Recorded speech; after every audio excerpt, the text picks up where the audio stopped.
Bismillahirrahmanirrahim. Assalamualaikum warahmatullahi wabarakatuh. Saya Dwi Zulfaini Ursila, NIM T2018-3085. Di sini saya akan menjelaskan tentang pengertian pengembangan sikap keterbukaan dan toleransi sekolah. Kata toleransi sendiri itu berasal dari bahasa Inggris, yaitu tolerance. Berarti sikap membiarkan, mengakui dan menghormati keyakinan orang lain tanpa memerlukan persetujuan. Bahkan bahasa Arab juga menerjemahkan kata toleransi dengan tasamuh, yang berarti saling mengizinkan dan saling memudahkan. Pelaksanaan sikap toleransi ini harus didasari dengan sikap kelapangan dada terhadap orang lain, contohnya dengan memperhatikan prinsip-prinsip yang dipegang sendiri. Contohnya tanpa mengorbankan prinsip-prinsip tersebut.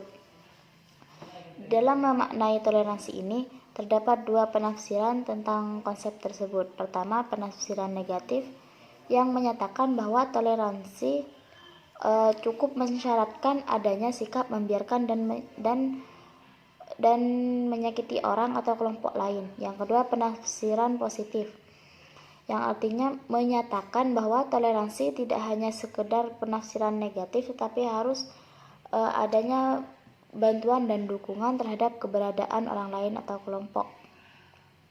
Dalam toleransi terdapat beberapa butir-butir refleksi, yaitu yang pertama kedamaian dalam tujuan. Yang kedua, toleransi adalah terbuka dan respektif. Yang ketiga, benih dari toleransi dan ketidakpedulian. Dan yang terakhir, jika tidak cinta, maka tidak ada toleransi. Cukup sekian penjelasan dari saya, kurang lebihnya saya mohon maaf. Wassalamualaikum warahmatullahi wabarakatuh. Baik, assalamualaikum warahmatullahi wabarakatuh. Perkenalkan, nama saya Melinda Foni Agustin. Di sini saya akan melanjutkan penjelasan dari rekan saya sebelumnya. Nah, di sini saya akan menjelaskan pada poin B, yaitu upaya pengembangan sikap keterbukaan dan toleransi di sekolah. Pengembangan sikap-sikap keterbukaan dan toleransi di sekolah harus diletakkan sebagai salah satu bagian mendasar dalam proses pendidikan dan pembelajaran. Upaya ini tidak terbatas atau hanya menjadi tanggung jawab guru bidang studi tertentu. Misalnya hanya merupakan tanggung jawab guru pendidikan Pancasila dan kewarganegaraan ataupun guru pendidikan agama. Akan tetapi seluruh guru, bahkan personil non-guru pun yang ada di sekolah mempunyai tanggung jawab untuk mengembangkan sikap ini. Meskipun demikian, dapat diakui dan dibenarkan bahwa tanggung jawab ini lebih besar, khususnya dalam proses pembelajaran, tentu pada guru yang menangani mata pelajaran yang lebih banyak bermuatan tentang nilai dan norma. Upaya-upaya untuk melibatkan siswa dalam kehidupan nyata akan memberikan nuansa pendidikan akan lebih besar dibandingkan mereka yang hanya mendengarkan atau mengetahui secara verbalistik dari seorang guru. Di samping hal itu, dalam suasana yang demokratis selayaknya, siswa memang harus lebih banyak diberikan kesempatan secara terbuka untuk mengetahui langsung berbagai peristiwa, berbagai fenomena perilaku masyarakat. Sebagaimana diungkapkan sebelumnya, bahwa pendidikan dalam masyarakat demokratis seharusnya mengajarkan demokrasi secara langsung kepada siswa tersebut. Karena hal itu pula, pendidikan untuk para siswa, anak-anak muda pada umumnya disarankan untuk lebih banyak diarahkan kepada model-model pembelajaran yang mengorganisasikan siswa pada berbagai bentuk penelitian bersama terhadap masalah-masalah sosial dan moral. Upaya pengembangan sikap keterbukaan dan toleransi pada siswa secara umum sesungguhnya tidak banyak berbeda dengan kegiatan belajar pada umumnya. Akan tetapi, dalam pembelajaran ini, unsur pemanfaatan indera dan unsur-unsur keaktifan yang sangat penting kedudukannya. Satu hal yang harus digarisbawahi yaitu tujuan pendidikan kognitif. maupun moral tidak hanya membantu siswa mempelajari dan memahami secara rasional dan mengarahkan perilaku ke cara-cara yang makin baik secara internal dengan konsisten dan diinginkan masyarakat. Mungkin itu saja yang dapat saya jelaskan, kurang lebihnya saya mohon maaf. Assalamualaikum warahmatullahi wabarakatuh. Bismillahirrahmanirrahim. Assalamualaikum warahmatullahi wabarakatuh.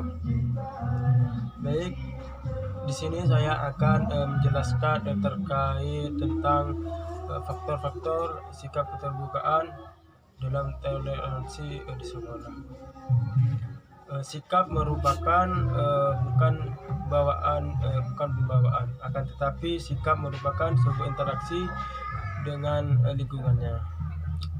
Dari faktor-faktor tersebut ada 4 faktor. Yang pertama yaitu pengkondisian klasik, di mana pengkondisian klasik di sini yaitu bila seseorang melakukan sebuah kebaikan, melihat kebaikan dari lingkungan tersebut, insya Allah keberikutannya seorang tersebut akan berpikir dan juga akan berdampak positif terhadap pengkondisiannya tersebut. Dan yang kedua yaitu pengkondisian instrumental, di mana pengkondisian tersebut dapat dikatakan seseorang tersebut melihat sebuah lingkungan dengan beberapa aktivitas yang telah dilihat, ada beberapa faktor negatif dan juga faktor positif. Seseorang akan memilih faktor-faktor tersebut, di mana faktor pengkondisian instrumental di sini dapat mendatangkan hasil yang positif bila seorang tersebut melakukan sebuah hal yang positif. Dan yang ketiga yaitu belajar melalui pengamatan. Seseorang di dalam sekolah pasti meliputi beberapa teman di mana lingkungan tersebut akan berdampak positif bila seorang tersebut bergaul dengan orang yang baik. Dan yang ketiga yaitu perbandingan sosial. Perbandingan sosial di sini meliputi beberapa sekelompok orang di dalam sekolah tersebut dapat berpacu pada dirinya sendiri untuk melihat faktor lingkungan tersebut, baik buruknya tergantung kita dalam bergaul. Mungkin seperti itu dari saya. Wassalamualaikum warahmatullahi wabarakatuh.